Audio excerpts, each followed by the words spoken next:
बिस्मिल्लाहिर्रहमानिर्रहीम, अस्सलामुअलैकुम, सुबह खैर। आप देख रहे हैं एक्सप्रेसो, मैं हूं आपके साथ हिनात। I'm इमरान हसन। इस उम्मीद और दुआ के साथ कि आप खैरियत से एक नए दिन का आगाज़ कर चुके हैं या करने वाले हैं। दोनों सूरतों में हमारी बेस्ट विशेज़ आपके साथ हैं। अल्लाह करे आपका दिन, आज का दिन भी अच्छा गुजरे। कदरे अच्छा तो मौसम ने कर दिया, चूँकि रात गए लाहौर समेत पंजाब के मुख्तलिफ इलाकों में, खैबर पख्तूनख्वा के कुछ इलाकों में और जो हमारे नॉर्दर्न एरियाज़ हैं वहाँ पे भी कुछ इलाकों में रिपोर्टेडली बारिश हुई। ख़ास तौर पे अगर हम लाहौर की बात करें, आंधी चली, कुछ बारिश कुछ जगहों पे तेज़, कुछ जगहों पे कम तेज़ हुई और इसके नतीजे में कुछ अमलाक का नुकसान भी हुआ, उस पर भी हम आएंगे। लेकिन फिल वक्त हम अगर इलाकों की बात करें, रावलपिंडी, खुशाब, चकवाल रीजन में पिंड दादन खान, फिर मानावाला का जो सेंट्रल पंजाब का इलाका है, ननकाना साहब, सांगला हिल, यहाँ पे भी तेज़ बारिश रिकॉर्ड की गई। और दूसरी जानिब जो वादी सोन और डोडियाल आज़ाद कश्मीर है, यहाँ पे बारिश और यालाबारी भी रिपोर्ट की गई। सो उम्मीद है कि इसकी वजह से कुछ ना कुछ आपका मूड तो अच्छा हुआ होगा कल गर्मी के कम होना भी चाहिए।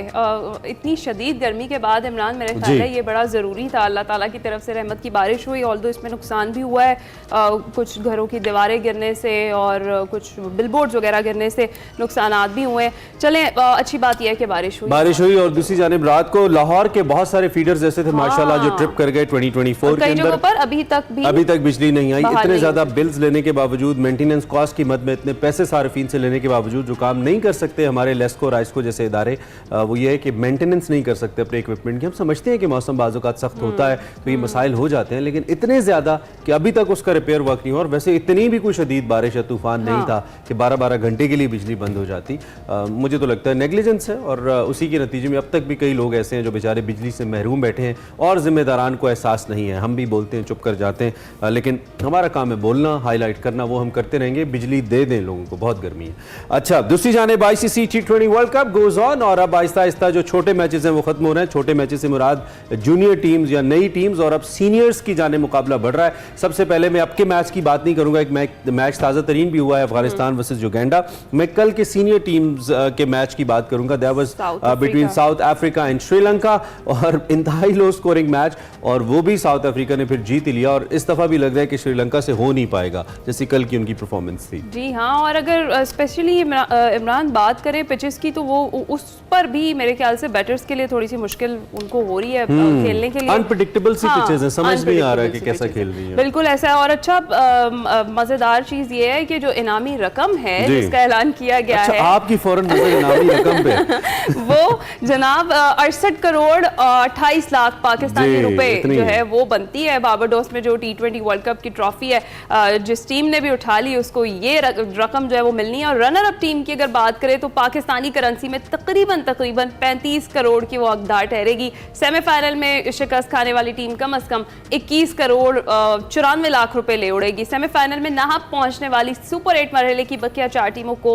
10 करोड़ रुपए का इनाम दिया। जी बिल्कुल। इन USD 2.45 मिलियन USDs जो है वो विनिंग प्राइस है, और इसके साथ साथ 1.28 मिलियन USD प्राइस है रनर्स अप के लिए। वैसे जो टीम सिर्फ पार्टिसिपेट करिए $2,25,000 उसको भी मिलेंगे। तकरीबन 6 करोड़ पाकिस्तानी तो ये भी बनते हैं। तुम्हारे प्लेयर्स कमाऊ पूते कुछ ना कुछ लेके ही आएंगे। ये सबसे बड़ा टूर्नामेंट है। वैसे इसमें 20 टीमें हैं और तकरीबन 55 मैचेस हैं जिसमें ये प्राइजेस दिए जाने। और अब देखना ये है कि कौन सी team can make it to the finals और सेमीफाइनल्स, और पाकिस्तान की टीम कैसा रिकॉर्ड लेकर आती है। 6 तारीख को क्या लेकर आएंगे ये 6 तारीख बड़ा जरूरी, काउबॉयज।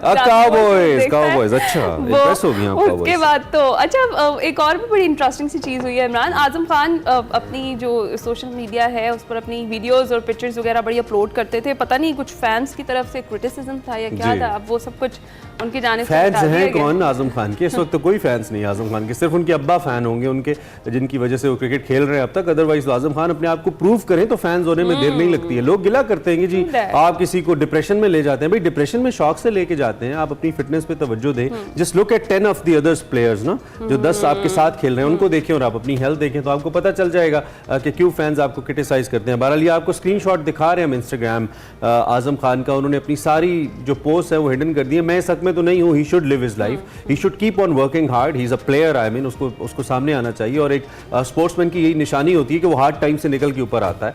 अपने आप को प्रूव करें तो मेरे ख्याल में जब अच्छा खेलेंगे तो लोग उनकी तारीफ करेंगे, क्यों नहीं करेंगे।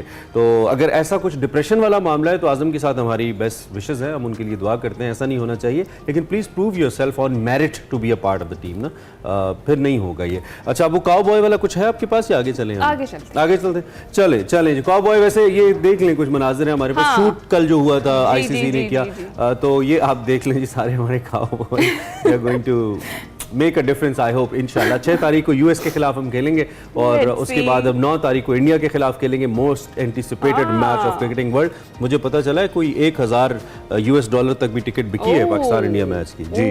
अच्छा, और अगर अभी थोड़ी सी आखिर में जाते जाते बात कर लेते हैं, जो अफगानिस्तान वर्सेस युगांडा जो मैच था उसमें जनाब ऐसे खेल गए हैं लोग। ताज़ा तरीन मैच है अभी, वो ताज़ा तरीन मैच है। उसमें फजल हक फारूकी 5 विकेट्स लिए हैं उन्होंने। So it's its first fiver of T20 2024। 125 run से हराया अफगानिस्तान ने। गुस्सा कर गया अफगानिस्तान के खिलाफ युगांडा की जो पूरी टीम है मुकर्रर ओवर से पहले ही 58 रन पर ढेर हो गई। ICC men's T20 world cup के 5वें मैच की हम बात कर रहे हैं, जिसमें अफगानिस्तान ने युगांडा को जीत के लिए 184 रन का हदफ दिया पहले बैटिंग करते हुए, और अफगानिस्तान ने मुकर्रर 20 ओवर्स में 5 विकेटों के नुकसान पर 183 रन स्कोर किए। अच्छा जी, T20 वर्ल्ड कप के ग्रुप सी की दोनों टीम्स गयाना नेशनल स्टेडियम में आमने सामने रही। अफगानिस्तान के 184 रन के ताकुब में युगांडा की टीम बेचारी नहीं थी, सिर्फ 58 रन पर ढेर हो गई। अफगानिस्तान के खिलाफ युगांडा की ये जो परफॉर्मेंस है कुछ बहुत इंप्रेसिव नहीं रही है एज अ न्यू कमर। हम उम्मीद करते हैं कि अच्छी क्रिकेट हमें देखने को मिले और अफगानिस्तान की टीम को हल्का नहीं लेना, ये एक बड़ा स्ट्रॉन्ग मैसेज है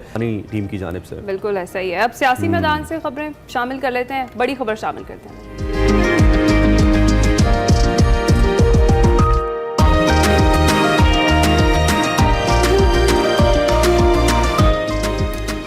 जिस तरीके से हमने देखा कि बानी पीटीआई और पीटीआई के दीगर रहनुमाओं को सजाएं सुनाई गई थी, अब उसी तेजी से अब खत्म होने का सिलसिला भी जरा शुरू हो गया। गुज़िश्ता माह इस्लामाबाद हाई कोर्ट ने तोशाखाना केस में बानी पीटीआई और अहलिया बुशरा बीबी की सजा को मुअत्तल कर दिया था, और गुज़िश्ता रोज तहरीक इंसाफ के लिए एक ताज़ा हवा का झोंका साबित हुआ। इस्लामाबाद हाई कोर्ट ने बानी पीटीआई और शाह महमूद कुरैशी को साइफर केस से बरी कर दिया है, which is big thing for. इसको आपसे ऐसे स्टार्ट करें ना हमारे व्यूअर्स के लिए, कैसा लगा हमारा सरप्राइज? अगर आपको नहीं पता तो खान साहब और शाह महमूद कुरैशी साहब साइफर केस से बरी हो गए हैं, जिसके बारे में हुकूमत को बड़ा शायबा था कि खुदा न खास्तन गद्दारी भी सजा हो सकती है, और इसकी कतन गद्दारी की सजा खुदा न खास्ता सजाए मौत भी होती है। बहरहाल जी बरी हो गए हैं। इससे पहले साइफर केस से कबल district and session court Islamabad ने बानी पीटीआई और शाह महमूद कुरैशी समेत कई रहनुमाओं को आज़ादी मार्च से मुतालिक 2 केसेस में बरी किया था। So this is the third most important case, और मेरे ख्याल में अब मुश्किल हालात बहुत ज़्यादा रहे नहीं हैं, औखे केसेस तो निकल गए। काजी फाइज ईसा साहब की सरबराही में दूसरी जानिब फुल कोर्ट ने जो सुन्नी इत्तेहाद काउंसिल की मखसूस नशिस्तें हैं, इस केस की भी समाअत की आज फिर होनी है। चीफ जस्टिस से पूछा कि क्या जो बेनिफिशरी हैं इन जमातों में से कोई अदालत में सुन्नी इत्तेहाद काउंसिल की हिमायत करती है, ताहम तमाम जमातों ने सुन्नी इत्तेहाद काउंसिल की दरख्वास्त की मुखालफत कर दी। चीफ जस्टिस ने कहा कि इसका मतलब यह हुआ कि आप सब इजाफी मिली हुई नशिस्तें रखना चाहते हैं। सुन्नी इत्तेहाद काउंसिल के वकील फैसल सिद्दीकी इस मौके पर मौजूद थे। उन्होंने बताया कि हम जो हमारे जीतने वाले उम्मीदवार हैं उन्होंने पार्टी का सर्टिफिकेट लगाया था, इसके बावजूद इलेक्शन कमीशन ने कह दिया कि आप तो आज़ाद हैं। जस्टिस जमाल बंदोखेल साहब ने रिमार्क्स दिए कि क्या इलेक्शन कमीशन को यह इख्तियार है कि वो किसी को खुद आज़ाद डिक्लेयर कर दे जब पार्टी भी कह रही हो कि ये उम्मीदवार हमारा है, उम्मीदवार भी पार्टी को अपना कहे? इलेक्शन कमीशन के इसके बाद क्या इख्तियार है? जस्टिस जवाल ने इस मौके पर कहा कि ये 6D फैसला करेगा सीटें सुन्नी इत्तेहाद काउंसिल को मिल सकती हैं या नहीं। इसमें उन्होंने कहा कि 1-2 चीज़ें हैं, एक पार्टी लिस्ट पहले से भी होनी चाहिए, दूसरी बात है कि इलेक्शन में सीटें हासिल करना। जस्टिस अतर मनल्ला ने यह कहा कि अगर सुन्नी इत्तेहाद काउंसिल से गलती हुई थी तो इलेक्शन कमीशन तस्हीह कर सकता था, उस वक्त अवाम को कभी भी इंतखाबी अमल से अलग नहीं किया जा सकता है। चीफ जस्टिस पाकिस्तान ने यह कहा कि सियासी मसले पार्लियामान में हल होने चाहिए, हर मसला सुप्रीम कोर्ट में क्यों आ जाता है। केस की मजीद समाअत आज होनी है। तमाम तर सूरत हाल पर बात करने के लिए हमारे साथ प्रोफेसर ताहिर मलिक साहब मौजूद हैं, उनसे करते हैं बात। अस्सलाम वालेकुम प्रोफेसर साहब, कैसे हैं आप? वालेकुम अस्सलाम, बहुत शुक्रिया। और यहाँ इस्लामाबाद में तो बारिश नहीं हुई, और लेकिन हम लाहौर के में जो होने वाली बारिश है उसको खुशामदीद। ये वैसे ये पहली दफा हुआ है कि इस्लामाबाद में नहीं, पहली बार हुआ है वरना हम जेलस होते हैं लाहौर वाले इस्लामाबाद की बारिश में। अच्छा मौसम रहता है। Coming back to the point sir, finally a sigh of relief for Pakistan Tehreek Insaf, बानी पीटीआई और शाह महमूद कुरैशी बरी कर दिए गए हैं, क्या कहेंगे? मैं ये कहूँगा कि ये एक साइकिल है जिसमें हम मुकदमात बनते हैं सियासतदानों पे, और फिर हम तशवीश का इजहार करते हैं, फिर हम खुश होते हैं। तो ये जो सारा अमल है ये मैकेनिकल है और फजूल भी है। एक कमीशन बनना चाहिए। कल मैंने ट्वीट किया था कि पिछले 75 साल में 76 बरसों में जो मुकदमात जाली बनाए जाते हैं, झूठे मुकदमात बनाए जाते हैं, उस पे कौम के कितने सरकारी वसाइल खर्च होंगे। तो आपको ये जान के हैरत होगी कि अरबों रुपए खरबों रुपए इसमें खर्च होते हैं। जो कौम बुनियादी जरूरियात के लिए तरस रही है, सेहत और तालीम के, उसमें वकीलों को करोड़ों रुपए भारी फीसें दी जाती हैं, प्रोसिक्यूशन पे करोड़ों रुपए खर्च होते हैं, और अदालत का एक टाइम है। बरतानिया की ये रवायत है कि जो मुकदमात हारने वाला फरीक या झूठा मुकदमा हो तो अदालत का एक पर आवर रेट है, वो मुकदमा दायर करने वाले को एज ए जुर्माना अदा किया जाता है। ब्रिटिश जुडिशल रिफॉर्म्स का ये हिस्सा है। लेकिन हम इस साइकिल से नहीं निकल सकते, और इसमें 2-3 बातें बड़ी इंटरेस्टिंग हैं। एक तो आप ये देखें कि साबिक वजीर आजम हो या हुसैन शहीद सोहरावर्दी हो या वो जुल्फकार अली भुट्टो हो, बेनजीर भुट्टो हो, नवाज शरीफ हो, सब पे जो है वो कौमी सलामती और हुब्बुल वतनी और गद्दारी के हवाले से मुकदमात बनाए जाते हैं। इसमें वली खान और गफार खान भी शामिल हैं। तो ये जो मुकदमात हैं वो सिर्फ एक फरीक के खिलाफ क्यों बनाए जाते हैं? आपके मुल्क के अंदर ब्यूरोक्रेसी भी है, उसके अंदर दीगर फरीकैन भी हैं, लेकिन सिर्फ और सिर्फ वजीर आजम और सियासतदानों को हुब्बुल वतनी और गद्दारी के इल्जामात और कटहरे में इन्हें खड़ा होना पड़ता है। ये बात हमारे यहाँ बड़ी अफसोसनाक है कि हम इस साइकिल से आगे नहीं निकल रहे। दूसरा जो पहलू है जी जी, अब मैं बस ऐड करना चाह रहा था, आप दूसरा भी बता दीजिए साथ ये कि क्या ये केस ही कमजोर बनाया गया था, प्रोसिक्यूशन का मसला था, केस बनाते हुए कुछ बुनियादी गलतियां की गई जिसकी बिना पे फैसला नहीं उनके हक में आ पाया, या फिर वो जो आजम खान साहब की एक स्टेटमेंट थी जिसमें उन्होंने कहा था कि मुझे प्राइम मिनिस्टर ने कहा कि आप उसको ढूंढें, जिससे अदालत ने कहा कि लगता है कि इससे उनकी लाताल्लुकी है, वो तो इससे लाताल्लुक थे। तो बुनियादी तौर पर मसला कहाँ ठहरा जिसकी वजह से बानी पीटीआई और शाह महमूद साहब को फायदा हुआ?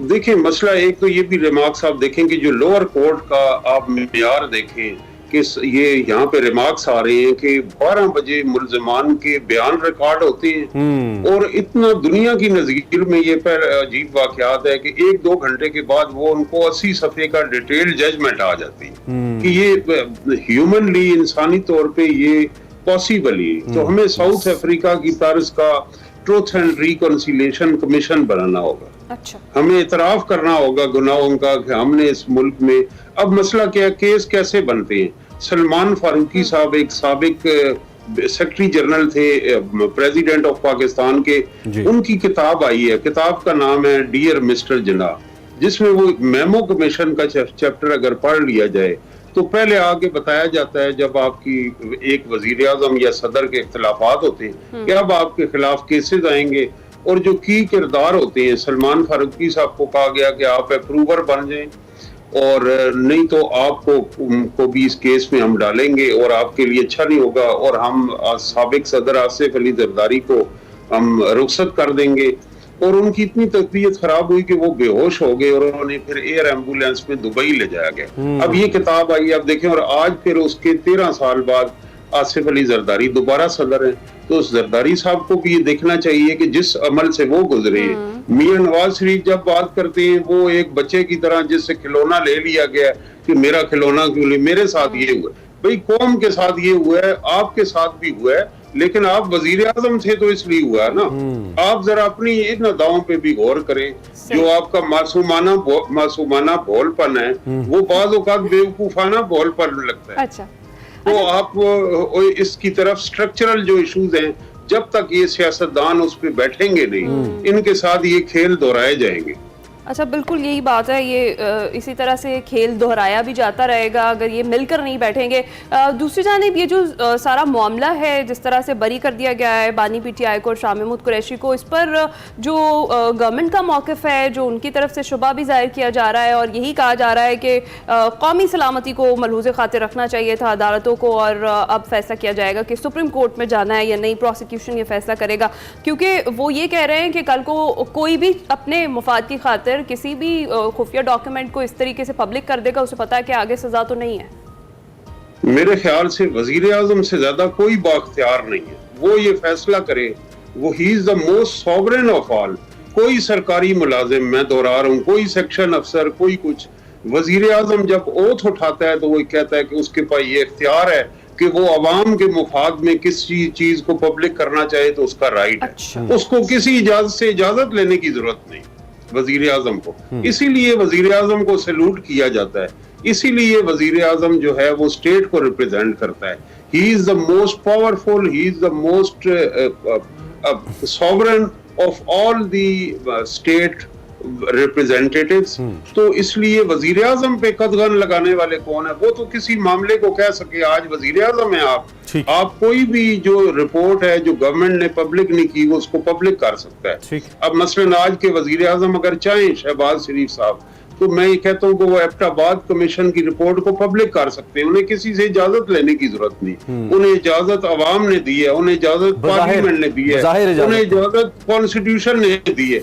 अगर उनके हाथ बंधे हुए हैं तो इसका ये मतलब नहीं कि वजीर आजम के इख्तियारात ये जो वज़ीर आज़म का जिक्र आपने पहले किया ना, फिर उसमें आपने एक सलमान फारूकी साहब का रेफरेंस भी दिया, been quite close to Zardari साहब, वी रिमेंबर। खैर उसमें डिटेल में कभी बाद में जाएंगे, लेकिन ये सारा खेल जो जहां से खेला जाता रहा ना, उनको इससे पहले एक रेजिस्टेंस जो फील नहीं हुई या जो जिसका सामना नहीं करना पड़ा वो अवामी रेजिस्टेंस थी। वो अवामी रेजिस्टेंस कि आपने किसी सियासतदान को मिलाइन किया तो फौरन से अवाम भी उसके मुखालिफ हो गई।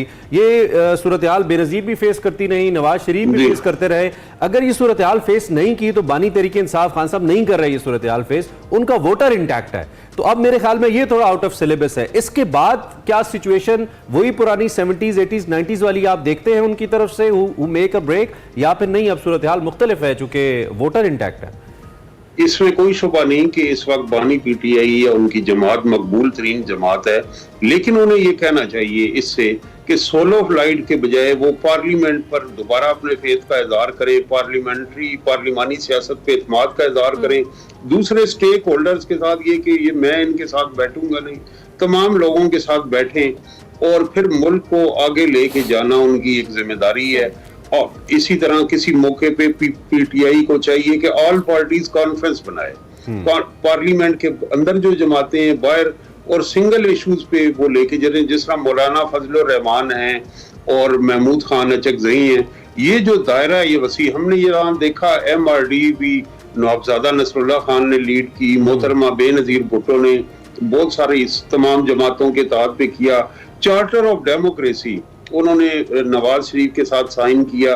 तो इस तरह का एक सियासी जो रास्ता या सियासी हिकमत अमली है, ये दुरुस्त है कि उनके साथ ज्यादती हो रही है, लेकिन तारीख में ऐसी ज्यादतियां माजी में होती रही और इदराक करना होगा कि हमसे ये गलती हुई और अब हम आगे की तरफ चलते हैं। तमाम पॉलिटिकल स्टेक होल्डर्स का फर्ज है और इसमें हुकूमत पे भी जिम्मेदारी है। और पहले कम से कम हुकूमत में आके तो खान साहब इसका इदराक नहीं कर पाए, अवामी तवक्कुआत पे पूरा नहीं उतरे, और अब अगर उनके पास ये इंटैक्ट है तो इस पे उनको डेफिनेटली इसको कैपिटलाइज करना चाहिए। और इसमें मैं एक इजाफा करना चाहूंगा कि ऐसी वॉइसेस भी आ रही हैं पीपल्स पार्टी की तरफ और राना सनाउल्लाह और जो ख्वाजा साद रफीक दूसरे लोग हैं जो इस पे जोर दे रहे हैं कि पीटीआई के साथ मुज़ाकरात होने चाहिए, ठीक है, और उनकी रिलीफ की जो मिल रहा है उसकी मुखालफत नहीं कर रहे। तो सियासी जमातों में ऐसे लोगों को आगे आना चाहिए, वो फोर्स ही कर सकते हैं शायद कि सिचुएशन आगे क्या बन रही है। ठीक है, thank you very much press साहब, थैंक यू वेरी मच, आपने वक्त दिया और इस अहम मौजू पे डिफरेंट अहम मौजूआत पे हमसे बात की। एक ब्रेक लेते हैं, ब्रेक के बाद आते हैं।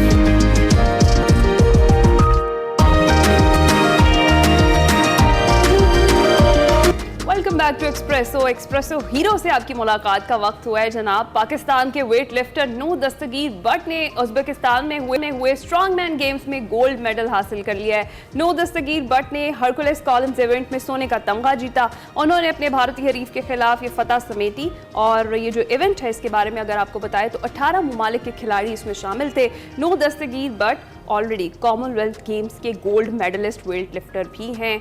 कैसे ये सफर रहा उनका और कैसे जीत के एक्सप्रेशंस थे उनके, उन्हीं से बात कर लेते हैं। बिल्कुल, वी स्टिल रिमेंबर जब कॉमनवेल्थ जीत के आए थे नूर दस्तगीर बट हमारे शो में आए थे और इन्होंने बताया था कि किन नामसाइद हालात में इनकी ट्रेनिंग हुई एंड देन इन्होंने वो टाइटल जीता और अब यकीनी तौर पे दूसरा टाइटल है। बहुत फ़ख्र की बात है।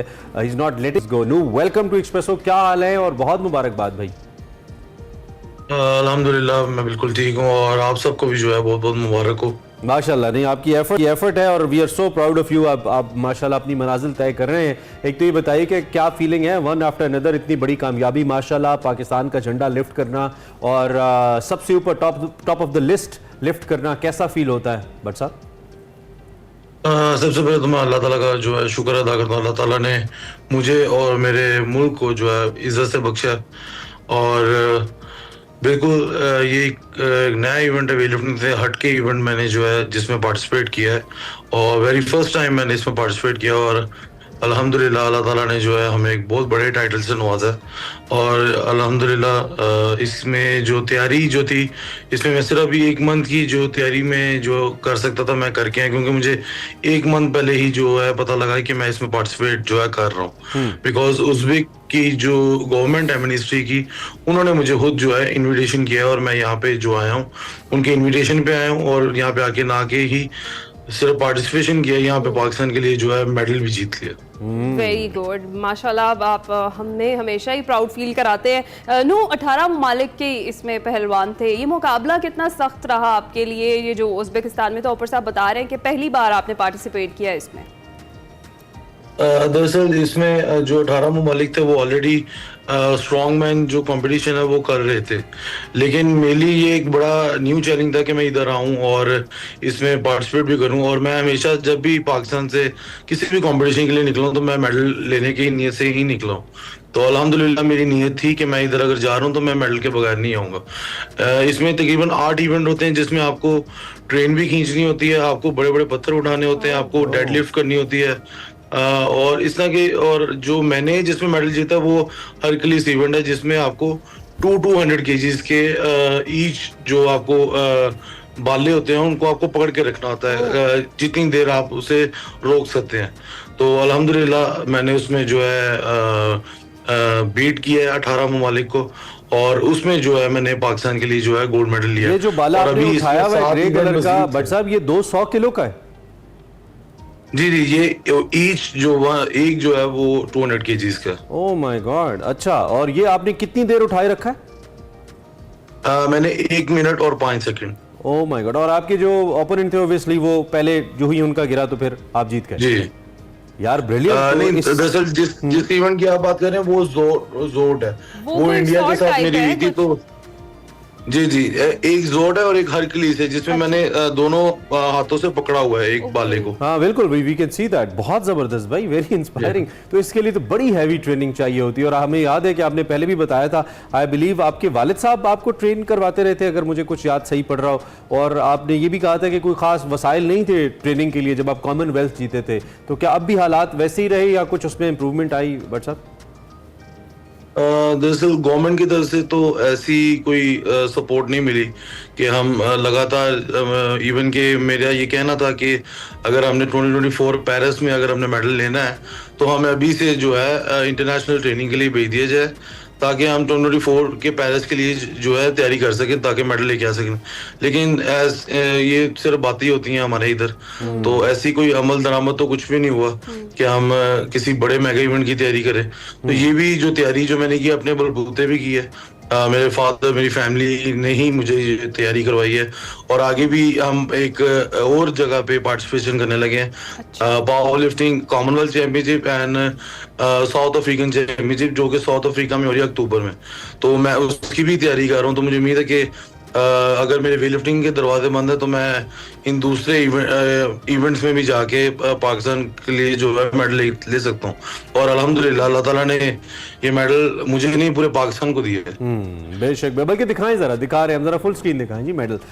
बट साहब जरा मेडल दिखाएं हम अपना, हम भी आपके साथ जरा इस फतह को एंजॉय करें ना। हमारा भी यही है, जो कि मेहनत आपकी है और स्ट्रगल आपकी है, लेकिन पूरी कौम आप पे बड़ा फख्र करती है। माशाल्लाह माशाल्लाह, लुक्स ब्यूटीफुल, सो ग्रेसफुल। रिकवरी में कितना टाइम बट साहब लगता है? एक इवेंट के बाद जारी बात है मसल्स हैं, मसल थक भी जाते हैं, बाज़-औक़ात मसल फट भी जाते हैं, इंजरीज भी हो सकती है खुदा ना खास्ता। रिकवरी में कितना टाइम चाहिए होता है आपको एक इवेंट से दूसरे के दरमियान?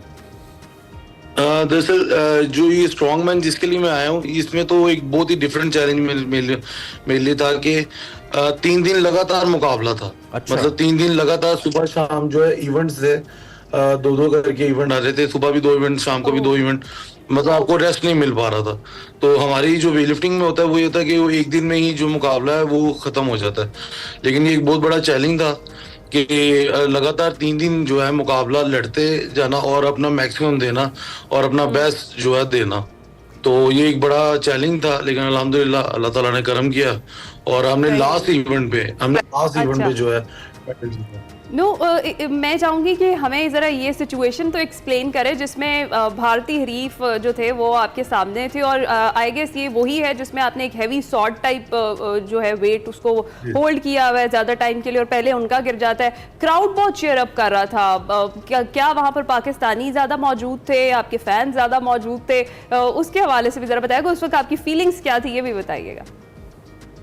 दरअसल जब हमारा कंपटीशन इंडिया के साथ आता तो वहाँ पे तो सवाल ही पैदा नहीं होता कि हम इनसे हार जाएं। तो अल्हम्दुलिल्लाह इंडिया को मैंने मतलब 14th टाइम जो है बीट किया है और अल्हम्दुलिल्लाह इंडिया से एक बार भी जो है मैं हारा नहीं। तो वो एक मेरे लिए था कि मैं यहाँ से हारे बगैर नहीं जा सकता चाहे जो मर्जी हुई। तो और जो उज़्बेक क्राउड था वो पाकिस्तान को जो है बहुत ज्यादा चीयर अप। आपका बॉडी लैंग्वेज भी तो इतना अच्छा था, इतना कॉन्फिडेंट था कि मजा ही आ रहा है हमें देख के कि आप एंजॉय कर रहे थे। गुजरावाला दी सुनाओ, गुजरावाला माशाल्लाह और प्राउड हो गए होंगे ताड़ी फतह दे उत्ते बट साहब। बिल्कुल बिल्कुल अल्हम्दुलिल्लाह मैं ये ना कि सिर्फ गुजरांवाला को पूरे पाकिस्तान को जो है इस चीज की मुबारकबाद देता हूँ कि ये मेडल सिर्फ मेरा नहीं है, इन सब की दुआएं, इन सब की जो सपोर्ट है उसके बगैर ये मेडल नहीं आ सकता। पूरा पाकिस्तान गुजरांवाला को मुबारकबाद देता है, कितने जबरदस्त किस्म के सपूत सामने आ रहे हैं तो जहां जाते हैं छा जाते हैं। नू हमारी बहुत सारी बेस्ट विशेस हैं ब्रो आपके साथ, आपने बहुत जबरदस्त पाकिस्तान के लिए काम किया, करते रहे इंशाल्लाह, अपनी सेहत का भी ख्याल रखें और ऐसे ही मेडल्स लेके आते रहें। नू दस्तगीर but the champion was with us, Pakistan और गोल्ड मेडल जीत के आए। जी हाँ, एक्सप्रेसो में वक्त हुआ एक ब्रेक का, आप हमारे साथ ही रहिए।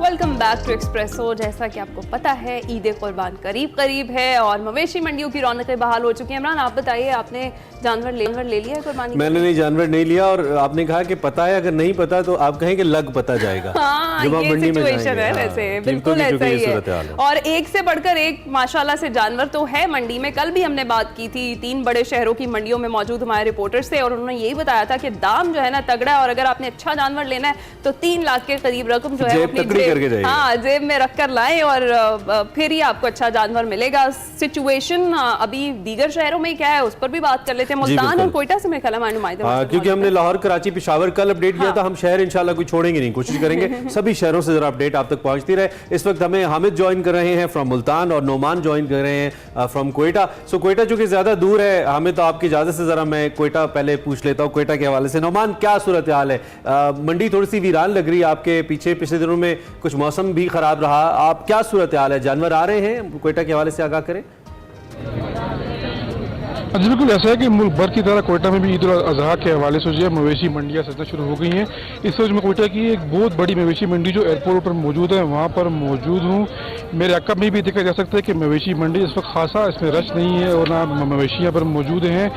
जो है अगर आप गुज़श्ता साल का मवाजना करें इस साल से, गुज़श्ता साल इन दिनों ये मवेशी मंडी मुँह तक भरी हुई थी, इस साल जो है मवेशी मंडी खासा खाली नज़र आ रही। इसकी वजह ये है कि एक तो मवेशी बहुत ज़्यादा महंगा है, दूसरी जानिब जो है शहरी की सकत नहीं कि वो मवेशी खरीद सके। इस हवाले से जब हमने व्यापारियों से बात की तो व्यापारियों का कहना है कि तो उनको मवेशी वैसे ही महंगा मिल रहा है और वो जो है महंगा जब खरीद रहे हैं तो यहाँ पर जो मंडी में ला के बेच रहे हैं तो शहरी उससे खरीद नहीं रहे। उनका अगर मैं मवेशियों की कीमतों की बात करता चलूँ, उस वक्त जो दुम्बा है, दुम्बा जो गुज़श्ता साल तुर्की दुम्बा की कीमत यहाँ पर 60,000 रुपये थी, इस साल 1,20,000 रुपये से स्टार्ट तुर्की दुम्बा स्टार्ट हुआ है और 1.5 लाख तक जा रहा है। अगर बकरे की बात की जाए, अच्छा बकरा जो है इसकी कीमत 70,000 से शुरू हो रही है, वो 90,000 और 1,20,000 तक जा रही है। अगर बैल की बात की जाए, इस साल जो है गुज़श्ता साल की निस्बत इस साल बैलों की कीमतों में लाख से 1.25 लाख रुपए का इजाफा हुआ है। गुज़श्ता साल जो एक बैल 1,80,000 से 2 लाख की मिल रही थी, इस साल वो 3 लाख से 50,000 रुपए में फरोख्त की जा रही है। शहरी जो है यहाँ पर आते हैं, वो मवेशी मंडी में यहाँ पर आकर जो है मवेशी देखते हैं, कीमतें पूछकर और मायूस होकर वापस चले जाते हैं। इस हवाले से अगर मवेशी मंडी की बात की जाए, ज़िली इंतजामिया की बात की जाए तो ज़िली की जानिब से भी यहाँ पर जो है खासा कोई इंतजाम नजर नहीं आ रहे, ना तो पुलिस है और ना ही यहाँ पर जो है मवेशियों के डॉक्टर मौजूद हैं। सही है, नुमान साथ ही मौजूद रहे। हामिद से कोयटा का अहवाल जान लेते हैं। जनूबी पंजाब की सबसे बड़ी जो मंडी है हामिद मुल्तान में। हाँ जी बिल्कुल, हामिद मुल्तान में है, उनसे बात कर लेते हैं। नुमान को अपने साथ ही रखते हैं, जरा कंफ्यूजन होगी। अच्छा, अब बताइएगा कि यहाँ पे क्या सिचुएशन है? जिस तरीके से अभी हमने कोयटा का अहवाल जाना कि वहाँ पर भी हालात तो वही हैं कि खरीदार आ जरूर रहे हैं लेकिन कीमतों से परेशान दिखाई दे रहा है क्योंकि इस बार भी रेट्स में अच्छा खासा इजाफा हुआ है। अच्छे रेट्स बताइए हामिद, फिर हम मुल्तान ही आ जाए, वहीं से ले ले जानवर प्लीज। अगर देखें इमरान, कीमतों की बात करें, कीमतें तो बिल्कुल ऐसी है जैसे पूरे पाकिस्तान में है। जानवरों की कीमतें बहुत ज़्यादा हैं। अगर नॉर्मल बकरे की बात करें जो पिछली दफ़ा 35 से 40 हज़ार का मिलता था, अब वो 50 से 55 हज़ार तक चला गया कम अज़ कम। इसी तरह अगर बैल की बात करें, जो 3 साढ़े 3 मन का बैल 1 लाख 10 हज़ार में मिलता था, 1 लाख 20 हज़ार में मिलता था, उसकी कीमत 2 लाख के लगभग चली गई है। और जो 5 मन का बैल है उसकी कीमत 5 लाख तक चली गई है, 6 लाख तक चली गई है। तो शहरी आ ज़रूर रहे हैं, अच्छा शहरी आ ज़रूर रहे हैं, लेकिन जो है ख़रीद नहीं पा रहे। जो ताजिर हैं, जो व्यापारी हैं, उनसे हमारी बात हुई, उनका भी यही कहना है कि लोग आते हैं, देख कर चले जाते हैं, लेकिन जो मुल्तान शहर की बात करें, ज़िले इंतजामिया की जाने से मंडी कोई नहीं लगाई गई। ये एक मुल्तान की मेन कैटल मार्केट है जो पूरे साल लगती है। इसी में लोगों ने आकर, जो व्यापारी हैं जनूबी पंजाब से, उन्होंने अपने अपने स्टॉल लगा तो लिए। कल जब हमें डिस्कस कर रहे थे, लगाए हुए हमें कोई 8.2 मिलियन का एक वेड़ा भी रिपोर्ट हुआ था, 82 लाख रुपए का। तो आपकी कोई महंगा तरीन जानवर आपकी नजर से गुजरा है? कोई थोड़ा घूमे हो आपने, कोई कीमत वीमत पता चली? इमरान, अगर बात करें मुल्तान की, तो मुल्तान में जो राजनपुरी बकरे आते हैं, जो नवाब शाही बकरे आते हैं, उनकी कीमतें 5-5 लाख तक हैं। अच्छा। तो बैल तो उससे भी ज्यादा खूबसूरत हैं, बैल आ भी रहे हैं, उनकी कीमतें भी 10-10, 12-12 लाख तक हैं, जिनके वजन जो है 30-30, 35-35 मन तक वजन है उन बैलों के।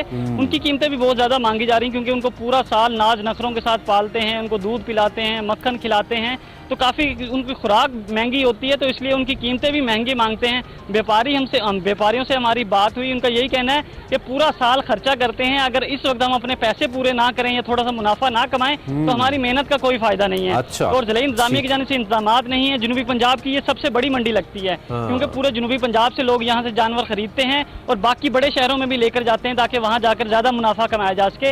लेकिन इस वक्त जो है मंडी की सूरत हाल बिल्कुल अबतर है, ना ही लोग आ रहे हैं, सिर्फ व्यापारी जो है इंतजार में फिलहाल की सूरत हाल थोड़ी सी अबतर है। कोयटा और मुल्तान दोनों में भी हमने देखा कि कल वाला ही हाल है जो दीगर बड़े शहरों का हाल था। खरीदार आ तो रहे हैं, लेकिन जानवर उन्हें नहीं मिल पा रहे हैं। महंगे जानवर हैं और गर्मी भी तो बहुत है ना। चले भाव ताव करें, कुछ ना कुछ बना ही लीजिएगा। अल्लाह हम सब की कुर्बानी और नीयत कबूल करे। ब्रेक।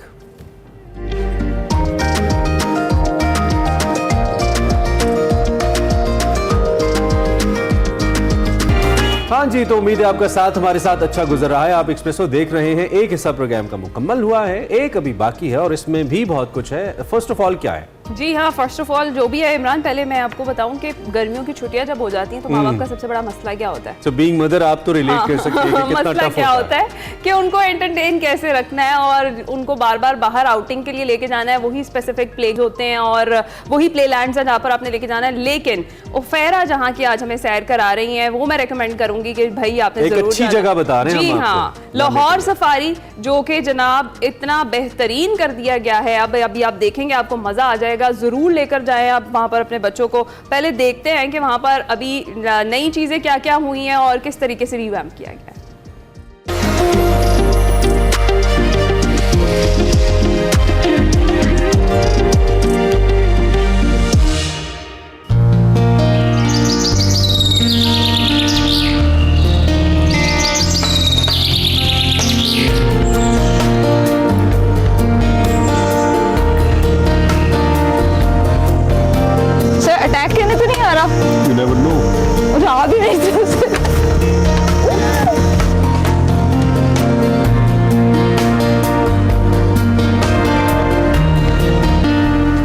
मेरी स्टार्टिंग से ये ख्वाहिश थी कि मैं कुछ ऐसा एडवेंचर्स करूं जहां पर जानवर आज़ाद घूमते हैं और मैं उनके साथ मस्तियां कर सकूं, एंजॉय कर सकूं। वैसे तो दुनिया भर का जो सबसे मशहूर सफारी है वो अफ्रीका का है, लेकिन इस वक्त मैं मौजूद हूं लाहौर सफारी में, जहां पर सेम लेवल का एडवेंचर मुतारिफ करवाया गया है। तो आइए अंदर चलते हैं, आपको दिखाते हैं कि यहाँ पर किस किस तरह के सफारीज मौजूद हैं और इसके साथ साथ यहाँ का तमाम तर प्रोसीजर क्या है।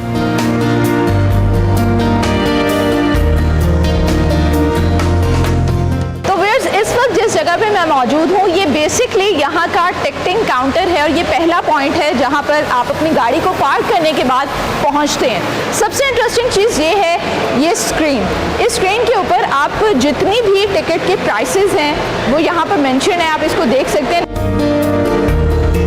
तो अभी मैं चलती हूँ, यहाँ से अपने टिकट को परचेज करती हूँ और उसके बाद ये जो एडवेंचर से भरा एपिसोड है इसको स्टार्ट करते हैं। मेरा जो टिकट है वो मेरे पास आ चुका है। अच्छा, मैं आपको एक और चीज़ बताऊं कि अगर आप एडल्ट हैं और इस पूरे सफारी का विज़िट करना चाहते हैं तो लमसम 800 के करीब जो है वो टिकट की प्राइस होगी, और अगर आप बच्चे हैं तो आपकी जो टिकट की प्राइस है वो 450 रुपीज़ होगी इस पूरे सफारी पार्क को अगर आप विज़िट करना चाहते हैं।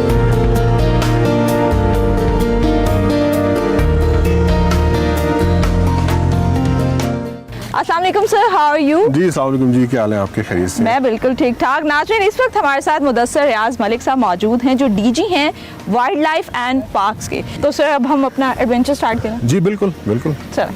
आए।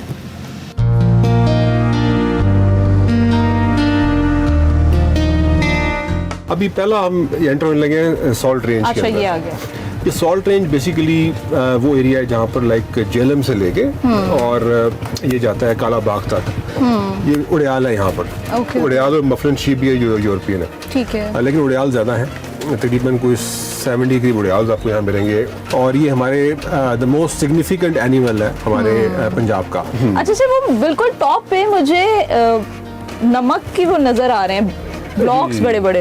ये बेसिकली लिक करते हैं नमक को। अच्छा। और ये नमक इनकी लाइफ लाइन है किस्म की।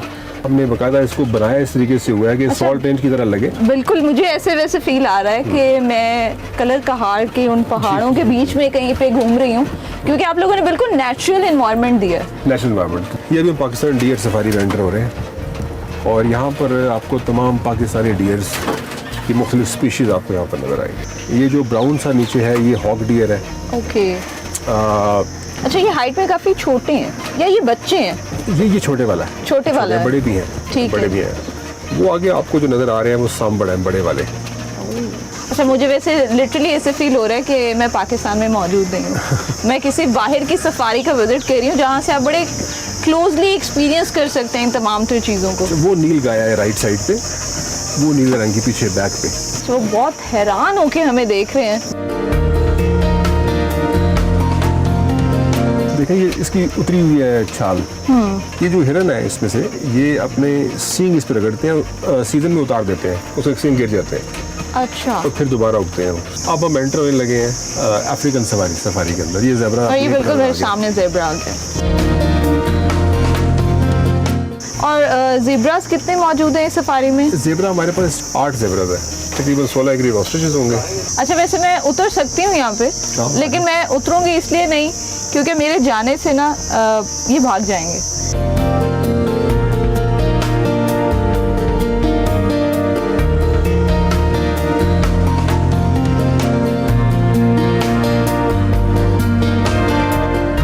ये ऑस्ट्रिच बैठा हुआ है।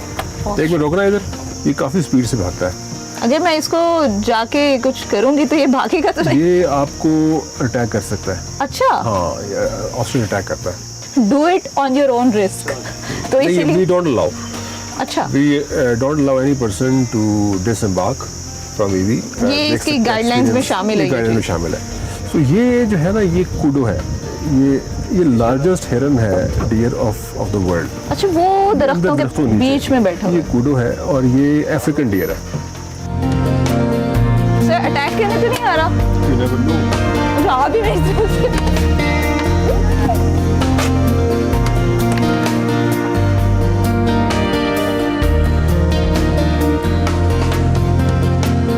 अच्छा, जैसे मैं और डीजी साहब पहले बात कर रहे थे कि ऑस्ट्रिच जो है वो अटैक कर सकते हैं, उसका आपने लाइव विजुअल देख लिया है कि किस तरह से ऑस्ट्रिच ने अटैक भी किया है।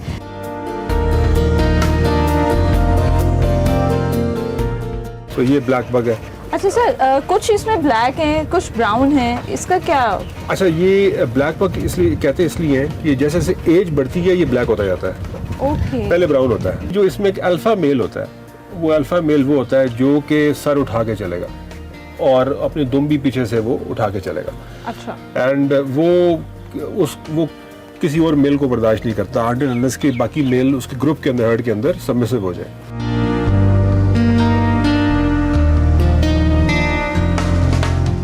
तो अब हम एक्वेरियम आ गए। अब हम एक्वेरियम आ गए।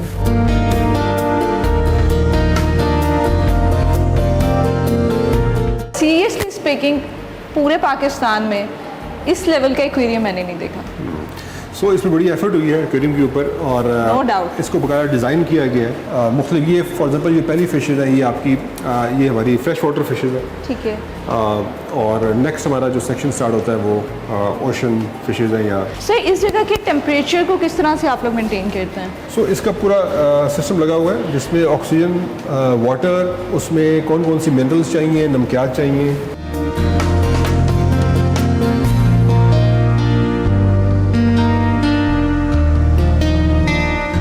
ओ वाओ, नीमो। ये डोरी और नीमो दोनों है। ये है वो मछली जो पूरी दुनिया के बच्चों में बहुत ज़्यादा मशहूर है क्योंकि इसके ऊपर बाकायदा कार्टून्स भी बने हैं और इट्स सो क्यूट। शार्क्स आपको शार्क्स आ गए, लेकिन ये बेबी शार्क्स हैं। ये सारी बेबी शार्क्स हैं, ये ऑब्वियसली ये हो जाएंगी। अब शार्क्स जो है, ये शार्क्स का बड़ी इंपॉर्टेंट कैरेक्टरिस्टिक ये है, क्वालिटी, ये अपने आप को एनवायरनमेंट के मुताबिक एक्लेमेटाइज भी करती हैं और ढाल लेती हैं, मोल्ड करती हैं। सो अगर ये इतने से कंटेनर में है, ये ज़्यादा नहीं बढ़ेंगी। सर अब हम कहाँ पे जा रहे हैं? नेक्स्ट हमारा जो स्टॉप है वो लायन सफारी पे है। Oh. We will leave this EV.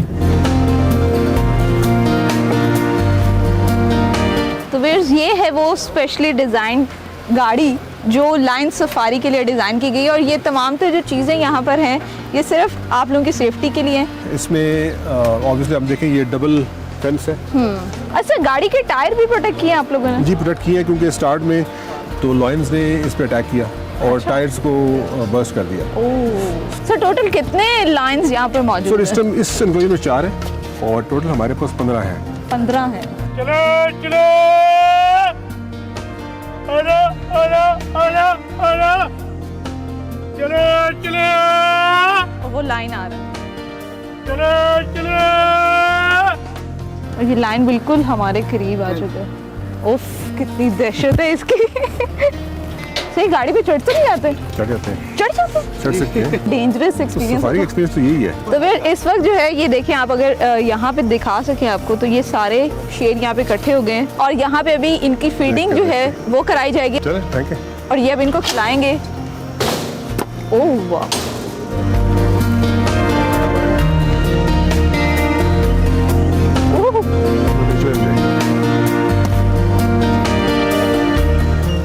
उधर से आ जाओ, उधर से। और मेरी भी बात मान रही है। ये आप क्लोज से एक्सपीरियंस कर सकते हैं। सबने अपने अपने हिस्से का खाना लिया और अपनी लोकेशंस पे जाके सुकून से एंजॉय कर रहे हैं अपना मील। अच्छा, लाइन सफारी तो हमने विजिट कर लिया। मुझे ये बताएं कि टाइगर सफारी आप लोग कब से स्टार्ट करेंगे? टाइगर सफारी हम बहुत जल्दी इंशाल्लाह स्टार्ट कर देंगे। उसकी थोड़ा फेंस हम ऊंची कर रहे हैं, टाइगर के लिए स्पेशल अरेंजमेंट्स की ज़रूरत है। अभी हम नाइट सफारी शुरू करने लगे हैं। अच्छा, with the next couple of days. वाह, और उसमें क्या क्या चीज़ें होंगी? उसमें जो नॉकटर्नल एनिमल्स जो रात को एक्टिव होते हैं, कुछ डियर्स हैं और बाकी लॉयंस रात को एक्टिव होते हैं। ठीक है। तो व्यूअर्स यहाँ पर हमारे जो लाइन सफारी है वो कंप्लीट होता है। अब हम जाएंगे टाइगर्स को देखने। हाय। टाइगर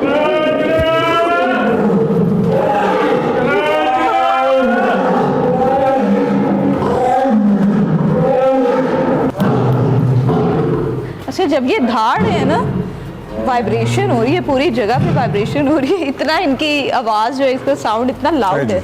इसका बाद टाइम चल रहा है।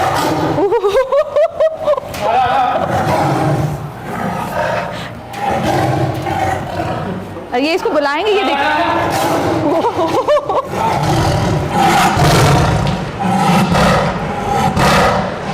आने वाले टाइम में कौन कौन सी इम्प्रूवमेंट हैं जो यहाँ पर लाई जाएंगी और कौन कौन से एनिमल्स हैं जो यहाँ पर ट्रांसफ़र किए जा रहे हैं? एलिफेंट्स हम कोशिश करें आ जाए। जिराफ का केस भी हमारा गया हुआ है, वो भी इंशाल्लाह 9 जिराफ हैं, वो आ जाएंगे। राइनोसरस जो है, राइनो जिसे बोलते हैं, वो भी इंशाल्लाह आ जाएगा। तो बहुत से और एनिमल, हमारे जो नियालास हैं वो एनिमल्स हैं, बहुत से एनिमल्स अभी आ रहे हैं इंशाल्लाह जी। और thank you so much for your time. बहुत अच्छा लगा आपसे मिलके और ख़ास तौर पर इस सफारी जू को विजिट करके। Thank you so much. Thank you.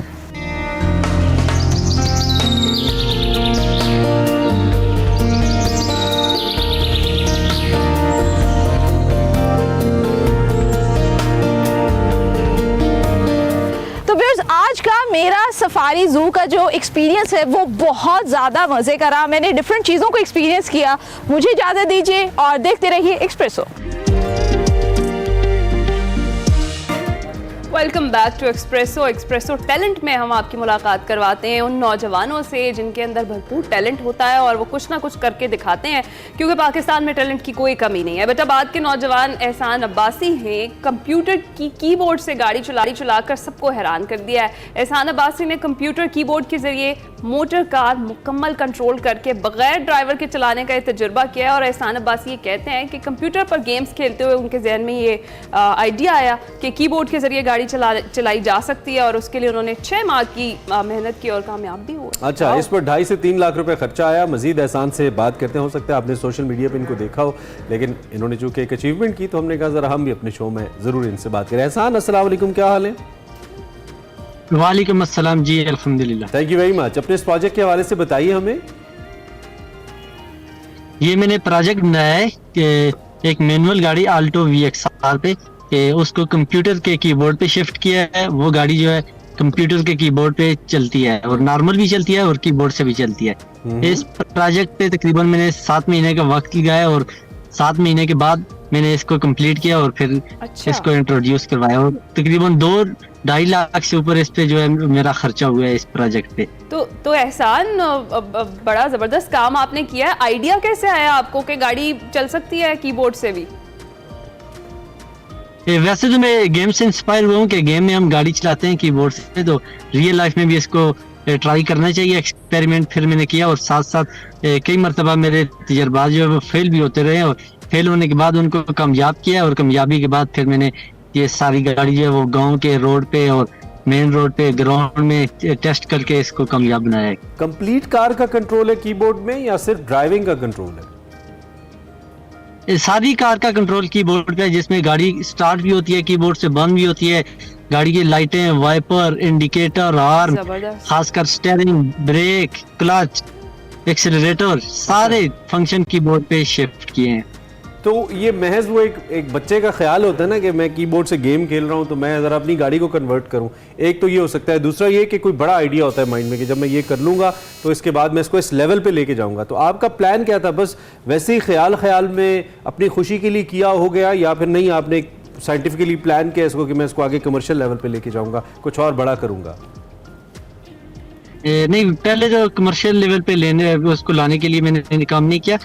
ख्याल में ही कि इसको बनाते हैं। फिर एक तो ये दुनिया की जो है वो सबसे यूनिक प्रोजेक्ट होगा, क्योंकि जब मैं बनाने से पहले मैंने सर्च किया कि अगर बना हुआ है तो फिर मैं नहीं बनाऊंगा, लेकिन मुझे कहीं पे भी ये नहीं मिला कि कीबोर्ड से गाड़ी चले, तो फिर इसलिए फिर मैंने इस पे ज्यादा टाइम लगाया कि इसको बनाऊं, क्योंकि ये दुनिया की पहली गाड़ी होगी जो कंप्यूटर के कीबोर्ड से चलेगी और ये सबसे अलग प्रोजेक्ट होगा। जबरदस्त। तो इस वजह से अच्छा, तो एहसान ये भी बताइएगा कि इसके लिए क्या कीबोर्ड लेकर ड्राइविंग सीट पर बैठना जरूरी है या पिछली सीट पर भी बैठकर आप आराम से गाड़ी चला सकते हैं? कीबोर्ड से गाड़ी जो है वो ड्राइविंग सीट पे बैठ के नहीं चलती, क्योंकि मैंने जो सिस्टम है वो बैक सीट पे शिफ्ट किया और बैक सीट से ही बैठ के आप गाड़ी को कंप्यूटर के कीबोर्ड से चला सकते हैं, फ्रंट सीट से नहीं चला सकते। डर नहीं लगता आपको? आप पहाड़ों के ऊपर चला रहे हैं, ये कहीं फिसल जाए, नीचे खाई में चली जाए, डर नहीं लगता आपको? नहीं, डर नहीं लगता, क्योंकि कीबोर्ड में जो इसकी वायरिंग है ना वो सारी मैंने अच्छी क्वालिटी की और डबल वायरिंग की है। और जो ब्रेक्स हैं वो एक इमरजेंसी ब्रेक है, एक नॉर्मल ब्रेक है। कीबोर्ड में 2 ब्रेक्स हैं। अच्छा। कि अगर एक काम छोड़ भी देते आप इमरजेंसी ब्रेक लगा के गाड़ी को रोक सकते हैं, लेकिन आज तक इस तरह का फेल नहीं हुआ कि इमरजेंसी ब्रेक लगाने की ना करे हो। लेकिन अच्छी बात है कि आपने हिफाजती इक़दामात को मद्देनज़र रखा है। जब चल रही होती है गांव में, लोगों को लगता नहीं है कोई भूत आ रहा है, बंदा तो है कोई नहीं, गाड़ी किधर से आ रही है बगैर ड्राइवर के? जी बिल्कुल, जो भी देखते हैं हैरान हो जाता है कि ये गाड़ी चल कैसे रही है। तो फिर जब देखते हैं पिछली सीट पे मैं बैठा हूँ और जब गाड़ी रोक के मैं बताऊं कि ये कीबोर्ड से चल रही है, जो पहली मर्तबा देखते हैं उसको तो बिल्कुल हैरान हो जाते हैं ये गाड़ी कैसे चल रही है। फ्रंट सीट पे कोई नहीं बैठा हुआ और ये गाड़ी खुद चल रही है। तो जब वो देखते हैं कि कीबोर्ड से चल रही है फिर उनको पता लगता है। अच्छा, यकीन नहीं आता पहले तो। अच्छा एहसान बताइएगा, फैमिली का क्या रिएक्शन रहा? इतना बड़ा कारनामा आपने बैठते ही नहीं होंगे साथ। वो ये रिस्क मैं तो कभी ना लूं कि भाई बैठ जाएं हम भी, आप कीबोर्ड से चलाओ। जी फैमिली वाले भी बैठे हैं। मेरा एक कजन है जो सबसे पहले मेरे साथ इस प्रोजेक्ट मतलब एक्सपेरिमेंट के दौरान बैठा है, अली।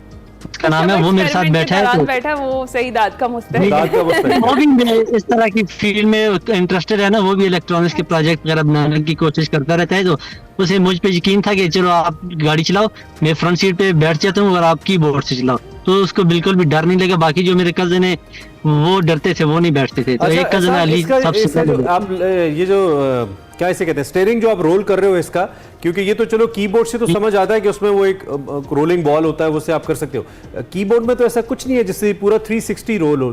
कीबोर्ड से कैसे रोल करते हो इसको आप? कीबोर्ड में बिल्कुल उस तरह का कोई सिस्टम नहीं, बल्कि इसमें मैंने बटन जो है कीबोर्ड में शिफ्ट किए हैं और गाड़ी के अंदर जो है वो स्टीयरिंग के साथ सिस्टम गया है ना कि कीबोर्ड के जरिए हम इसको कंट्रोल कर सकते हैं। लेकिन इसके साथ अभी कंट्रोलर लगाना है कि हम अपनी मर्जी से कम या ज्यादा स्पीड से जो स्टीयरिंग को मूव कर सकते हैं। अभी जो स्टीयरिंग है वो बहुत स्लो मूव नहीं होता, थोड़ा फास्ट मूव होता है। तो इसके लिए कंट्रोलर वगैरह भी यूज करने हैं। क्योंकि इसका इंजन तो बड़ा, तो इसके इंजन के नीचे कोई मोटर भी आपने लगाई है? क्योंकि जो इंजन कह रहे हो, सॉरी स्टीयरिंग, क्योंकि स्टीयरिंग तो बड़ा हार्ड होता है यूजुअली इन गाड़ियों का, इतना कोई नर्म नहीं होता है। तो उसको बड़ी फोर्स चाहिए। अगर आप उसको कमांड दे रहे हैं कीबोर्ड से तो उसको फोर्स चाहिए उसको पुश करने के लिए। जी बिल्कुल। पहले तो इसके जो है वो गाड़ी के जो स्टीयरिंग है ना, इसको मैंने हाइड्रोलिक करवाया है। उसके बाद इसके अंदर एक इलेक्ट्रॉनिक्स की मोटर जो है वो मैंने फिट करवाई है और उस मोटर का कंट्रोल जो है वो मैंने कीबोर्ड में शिफ्ट किया कि कीबोर्ड से भी कंट्रोल कर सकें। पहले तो नॉर्मल जब गाड़ी थी उस तरह नहीं चल सकती थी, अल्ट्रेशन थोड़ी बहुत की है। अच्छा, तो एहसान, ये सारा जो आपने कारनामा सरंजाम दिया है, आपका खर्चा कितना आया है इस पे? तकरीबन 2-2.5 लाख से ऊपर सारे प्रोजेक्ट पे इस गाड़ी पे मेरा खर्चा हुआ है। एहसान, इसको कमर्शियल बेस पे क्या किया जा सकता है? अभी आइडिया तो आपका कामयाब हो गया, बार बार नाकामी के बाद कामयाब हुआ। आइडिया जैसा भी है प्रैक्टिकली डुएबल है या नहीं, लेकिन आप करके दिखा रहे हैं तो ये हो रहा है। ये ऐसा नहीं है जैसे वो एक साहब ने पानी से गाड़ी चलाई थी, ऐसा नहीं है, ये हो रहा है इस वक्त, हम उसको देख रहे हैं। तो अब ये बताइए कि इसको कमर्शियली कैसे वायबल बनाया जा सकता है, इससे क्या फायदा हो सकता है, आपके माइंड में क्या है? फ्यूचर में हो सकता है ऑटोमेटिक गाड़ी पे ये सिस्टम अगर हम शिफ्ट करते हैं तो जिन लोगों के पाँव नहीं होते या डिसेबल होते हैं वो फिंगर टिप्स के जरिए गाड़ी को चला सकते हैं फ्यूचर में। लेकिन अभी जी अभी कमर्शियल लेवल पे इसको लाने का मेरा कोई प्लान नहीं है। अभी प्लान नहीं है। किसी कंपनी वगैरह से उनको कोई आइडिया पिच करे ना, ऐसा कुछ हो सकता है कि स्पेशल व्हीकल्स बने या गवर्नमेंट कुछ स्पेशल व्हीकल्स बनाए जो कि इसको लेके जाए और उससे हेल्प हो। बहरहाल एहसान, आपसे मिलकर हमें बहुत अच्छा लगा। आप बहरहाल एक टैलेंटेड पाकिस्तानी यूथ हैं और आपने तजर्बा किया, जो सोचा वो आपने कर लिया और उसको आप करके दिखा रहे हैं, हमारी बेस्ट विश है। लेकिन मेरे भाई प्लीज जो सिक्योरिटी सेफ्टी मेजर्स है ना वो जरूर लेना। अगर टेस्ट ड्राइव करनी है तो यार पहाड़ों में तो नहीं करो ना, ग्राउंड पे करो। हमें आपकी लाइफ भी उतनी अजीज। थैंक यू वेरी मच एहसान, बहुत शुक्रिया, बहुत शुक्रिया। हमारे साथ एहसान जफर अब्बासी मौजूद थे। अब्बासी साहब ने पहले भट्ट साहब से आपको मिलवाया हमने, उन्होंने पहलवानी में कमाल किया, अब्बासी साहब ने इंजीनियरिंग में कमाल किया। कितना टैलेंट और चाहिए पाकिस्तान में आपको, हर किस्म का टैलेंट है यहाँ पर। आपने कहीं नहीं जाना, हम जा रहे हैं ब्रेक पर, कुछ ही देर में वापस आएंगे।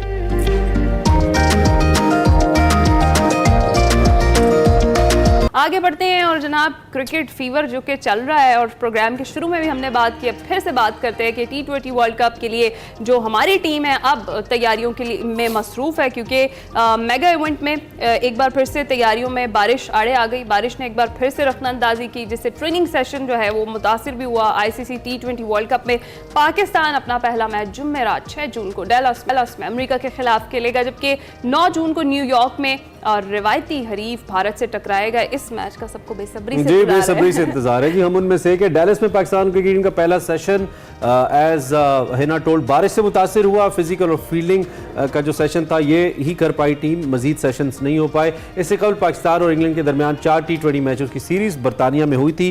पाकिस्तान उसने एक मैच भी नहीं जीत पाया था, 2 मैच बहरहाल बारिश की नजर हुए थे। हमारे साथ अब्दुल माजिद भट्टी सीनियर स्पोर्ट्स एनालिस्ट मौजूद हैं, उनसे जरा उनकी राय लेते हैं और कुछ जो मौजूदा हालिया मैचेस हुए हैं इसके बारे में भी जरा भट्टी साहब से पूछते हैं कि how does he see in matches को। Thank you very much Bhatti साहब, बहुत शुक्रिया। गुड मॉर्निंग, आप कैसे हैं, ठीक ठाक हैं? जी बहुत शुक्रिया आपका भी, इमरान और हिना, और आपको भी सुबह खैर। सर अल्हम्दुलिल्लाह all well, another new day. Another new day. Hope it's going to be a good day, sir. Thank you very much for joining. अच्छा, सबसे पहले तो हम ज़रा पाकिस्तानी टीम की बॉडी लैंग्वेज, ट्रेनिंग और उसके बाद जो हम इंग्लैंड से गए अमेरिका, इसके ऊपर मैं आपका तबसरा, क्योंकि लोगों का ज़्यादा इंटरेस्ट बहरहाल पाकिस्तानी टीम के हवाले से होता है और इस वक्त कॉम्बिनेशन बड़ा ज़ेर बहस है पाकिस्तानी टीम का, चाहे वो बॉलिंग हो या बैटिंग टॉप ऑर्डर हो या मिडिल ऑर्डर भी इवन, इस पर बहुत बहस हो रही है, बहुत बात हो रही है। सबसे पहले तो इस पर क्या टेक है आपका? क्या हम उस एक क्या कहना चाहिए 60-70 से निकल पाए हैं जो मुसलसल हमें घेरे हुए, अच्छी क्रिकेट हम नहीं खेल पा रहे और America is going to be a good venue for us? What do you think? देखिए, उम्मीद तो यही है कि अमेरिका पाकिस्तान के लिए क्रिकेट के मैदान में भी खुशियां लाएगा, क्योंकि अक्टूबर नवंबर में जो हमने 50 ओवर का T20 50 ओवर का जो वर्ल्ड कप भारत में खेला था, उसमें तो पाकिस्तान की टीम सेमीफाइनल में क्वालिफाई नहीं कर सकी थी। लेकिन ये वो फॉर्मेट है T20 फॉर्मेट जिसमें हमारी टीम सबसे अच्छी है। मेरे ख्याल में हमारा कॉम्बिनेशन, हमने जो ओवल में आखिरी मैच खेला इंग्लैंड के खिलाफ, जो पाकिस्तान की टीम हार भी गई, मेरे ख्याल में वही कॉम्बिनेशन मुझे नजर आ रहा है। उस मैच में पाकिस्तान 4 फास्ट बॉलरों के साथ गया था, इमाद वसीम की पसलियों में तकलीफ थी, वो नहीं खेले थे, तो मेरे ख्याल में वही कॉम्बिनेशन नजर आ रहा है कि पाकिस्तान की इनिंग्स का आगाज मोहम्मद रिजवान और बाबर आजम करेंगे। उसके बाद नंबर 3 पर उस्मान खान आएंगे, फिर फखर जमान, उसके बाद इफ्तिखार अहमद, आजम खान, शादाब खान, इमाद वसीम, शाहीन शाह अफरीदी, हारिस रऊफ और नसीम शाह और मोहम्मद आमिर में से कोई एक खेलेगा। तो ये वो 11 खिलाड़ी हैं। आजम पे तो बहुत तनकीद हो गई, कता कलामी की माजरत, आजम पे तो इतनी तनकीद हो गई क्योंकि जिसने भी बात की उसने तनकीद सबसे ज्यादा आजम की प्रेजेंस पे की और इमाद के ना होने पे की। तो still you see Azam would be the part of the first match? देखिए इमरान, अगर आप पाकिस्तान की इस 15 रुकनी टीम को देख लें कि जो हमारे पास 15 अवेलेबल खिलाड़ी हैं वर्ल्ड कप में, अगर आजम को नहीं खिलाते, चले मोहम्मद रिजवान विकेट कीपिंग कर लेंगे, मिडिल ऑर्डर में तो हमारे पास बैट्समैन ही नहीं बचा ना। या तो फिर हम साइम अय्यूब को लेकर आए, एक ही बैट्समैन है, अदरवाइज तो सारे बॉलर हैं। तो ये तो जिन लोगों ने टीम बनाई है उनको सोचना चाहिए था कि भाई ये सूरत हाल तो बन सकती है। लेकिन आजम खान देखें, प्लेयर बुरे नहीं है, बस उनके साथ बैड लक है। फिर जाहिर है एज ए स्पोर्ट्समैन उनको अपनी फिटनेस का खुद सोचना है, इस बारे में कोई दूसरा उनको नहीं बता सकता। लेकिन प्लेयर्स के कैरियर में हमने देखा है कि बहुत बुरे बुरे टाइम आए। मैंने इमरान अपनी आंखों से 2 प्लेयर्स पाकिस्तान के क्रिकेटिंग ग्रेट्स, जिनका आज मैं आपको बताऊं, मैंने उनको रोते हुए देखा। जावेद मियांदाद 1994 के वर्ल्ड कप से पहले कराची प्रेस क्लब में जब उन्होंने रिटायरमेंट अनाउंस की, तो रोते हुए उन्होंने रिटायरमेंट अनाउंस की। फिर 2007 में इंजमामुल हक, मैं वहां किंगस्टन जमैका में, फिर एनी शाहिद था। इंजमामुल हक जब पाकिस्तान आयरलैंड के खिलाफ मैच हारकर टूर्नामेंट से बाहर हो गया, तो इंजमामुल हक भी रोते हुए नजर आए। तो क्रिकेट जो है ना, क्रिकेट का खेल आपको खुशियां भी बहुत देता है। हाँ, ये तो है, और हमारे लिए तो हमेशा ही ऐसा है, सरप्राइजिंग गेम है और खुशियां भी बहुत देता है, लेकिन हमने ज्यादा नहीं देखी है वैसे। भट्टी साहब, अगर हम स्पेसिफिकली बात करें अपने पहले मैच की, नहीं ना थोड़ा सा देखिए, हम लोग थोड़ा सा हम उम्मीदें मेरे ख्याल है बहुत ज्यादा लगा देते हैं। 6 जून को ये जो हमारा पहला मैच है, जिसकी भी जिस तरह से आपने बात की कि किसको किस नंबर पर खिलाया जाएगा, ये हम प्रेडिक्ट कर रहे हैं।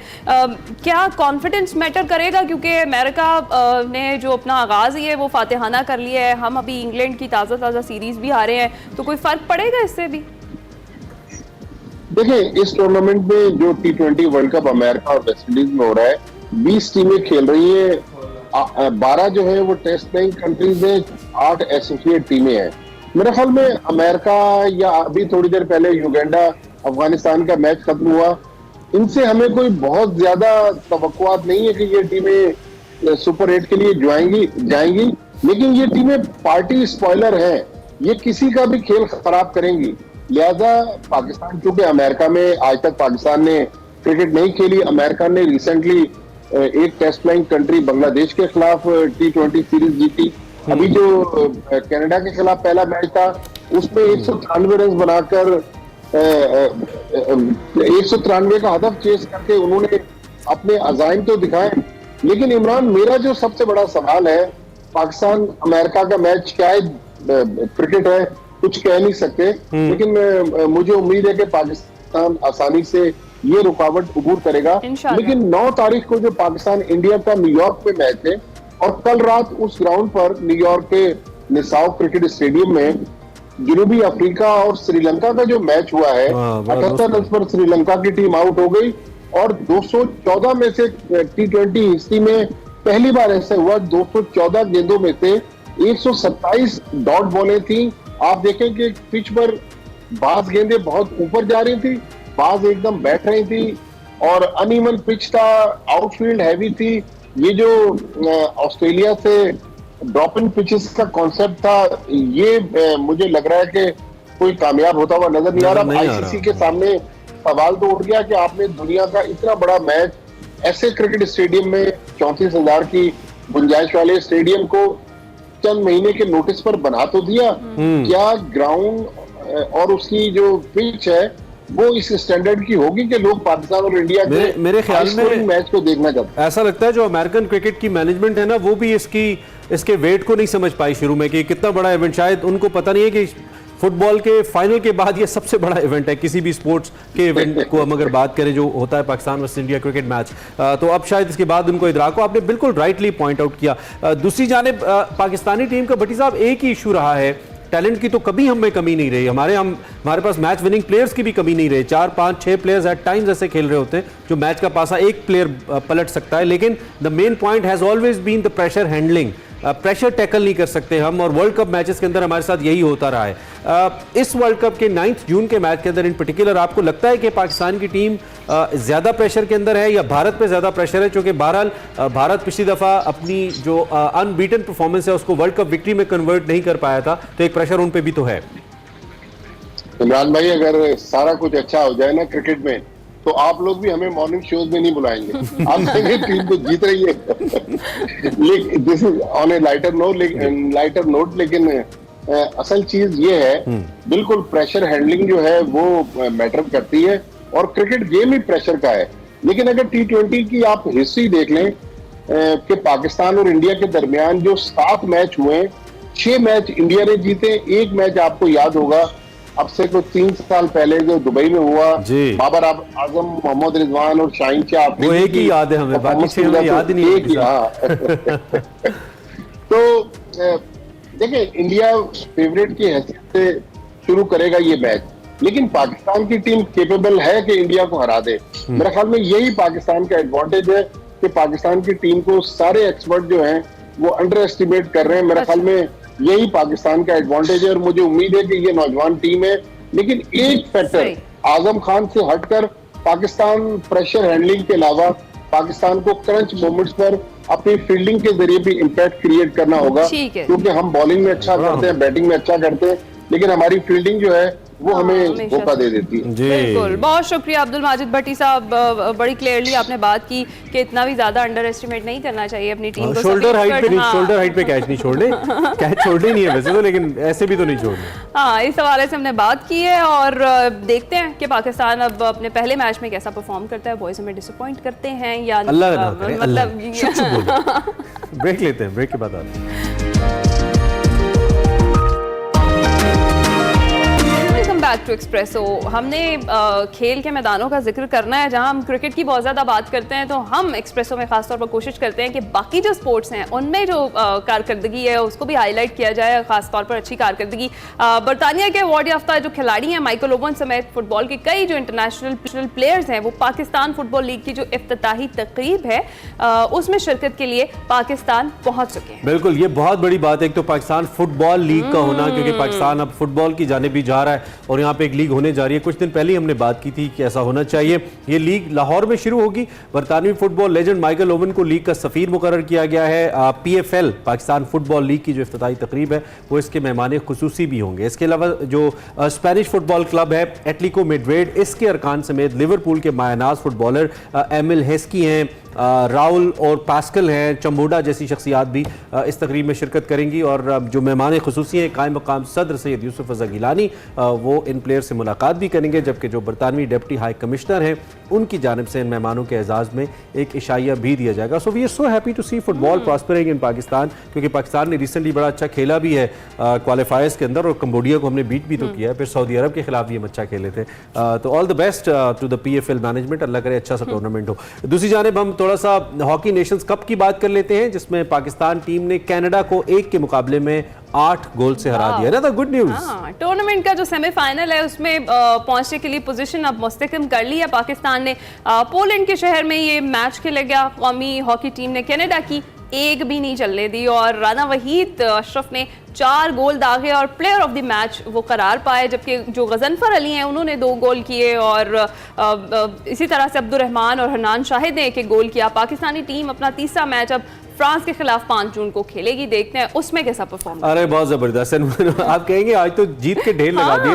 अल्हम्दुलिल्लाह पाकिस्तान वॉलीबॉल के हवाले से भी अच्छी खबर है और वो है ABC चैलेंज कप के क्वार्टर फाइनल की, जहां पे पाकिस्तान ने जगह बना ली है।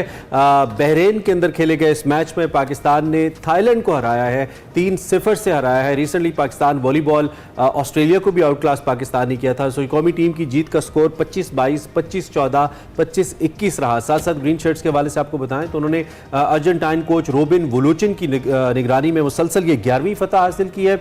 इस टूर्नामेंट के पहले मैच में कजाकिस्तान के खिलाफ भी हम 3-0 से कामयाबी हासिल कर चुके हैं। सो ओवरऑल पाकिस्तान स्पोर्ट्स के लिए अच्छी खबरें आ रही हैं। हमने अजलान शाह हॉकी टूर्नामेंट के अंदर अनबीटन हम रहे थे, फाइनल नहीं जीते थे और मुझे लगा कि वो एक अजलान शाह के बाद एक मोमेंटम बना है, चाहे वो हॉकी हो क्रिकेट। थोड़ा सा हम अल्लाह करे वर्ल्ड कप में अच्छा कारकर्दगी हम दिखाएं अच्छी, तो अदरवाइज हमारी कोशिश तो रहती है कि मुख्तलिफ प्लेयर से आपकी मुलाकात करवाते रहें, अच्छी खबरें आपको देते रहें। सो टाइम खत्म हो गया, बिल्कुल प्रोग्राम का टाइम खत्म हो गया है। कल आपसे मुलाकात होगी, अपना ख्याल रखिएगा, फीडबैक जरूर दीजिएगा। अल्लाह हाफिज।